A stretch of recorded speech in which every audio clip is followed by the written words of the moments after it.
This is Byron Gordon for the SES YouTube conference channel. We're at SES Chicago 2010. We just finished hearing from Mari of Foiled Cupcakes.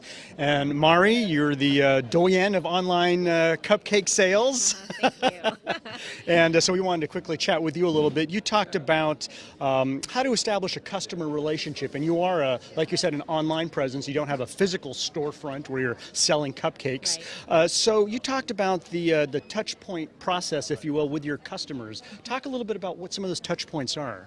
Well, something that we really try to do with our business is just have a relationship with our customer from the very beginning. So as traditionally is expected from any sort of online purchase, you get an email confirmation, but we really try to go above and beyond that by following up with a phone call saying, hey, we got the email, technology didn't mess up, we got the email and you're going to get your cupcakes. We call them the day before their cupcakes are to arrive and we say, hey, are there any changes to your order? Is there additional information you want to give us? Are they going to be home? Should we leave it on the front porch? Do we, take it to a certain suite number? We get all that information to make things as seamless as possible.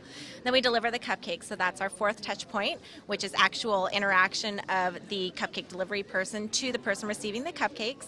And then we follow up with a handwritten thank you note. And for me personally, the thank you note is really critical. It's something that I think is sort of a lost art in, new technology. And I can't remember the last time I got a thank you note or a piece of mail in my mailbox that was handwritten. And so we like to do that to differentiate ourselves. And then for the sixth point, we call to follow up about a week later and we say, hey, just wanted to make sure that your cupcakes were good. Do you have any feedback for us? Because we're always looking for feedback to improve. And then finally, we put them on our email list. We do, targeted marketing. We try our best to follow up with people on a regular basis and just keep in touch. Okay, so you're a heavy user of some of the big social media apps of the day, Twitter and Facebook. So let's talk about Twitter. One of the things you talked about was how early on you were identifying, using Twitter, people or prospects. So give us an example. When you were first looking for prospects, I believe you said that you weren't necessarily looking for cupcake eaters per se. Tell us a little bit more what actually you were looking at. It's really hard to find a cupcake eater because that's pretty broad. So what we were trying to find were just people we could have something in common with.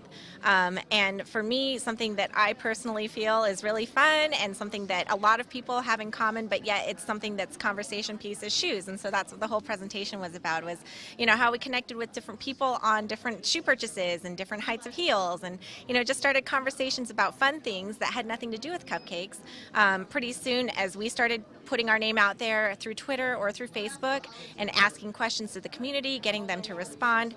We were branding ourselves essentially. Was what was happening was more people saw our name and more people saw who we were, and that we weren't all about pushing sales of cupcakes or offering our specials of the day on Twitter, but we were actually engaging with the community and having conversations about things that maybe had nothing to do with cupcakes. All right, so any last tip for someone who might be on the fence, who is a budding entrepreneur of sorts, and they might be doing something rather low-tech. Cupcake obviously is not a microchip. Right.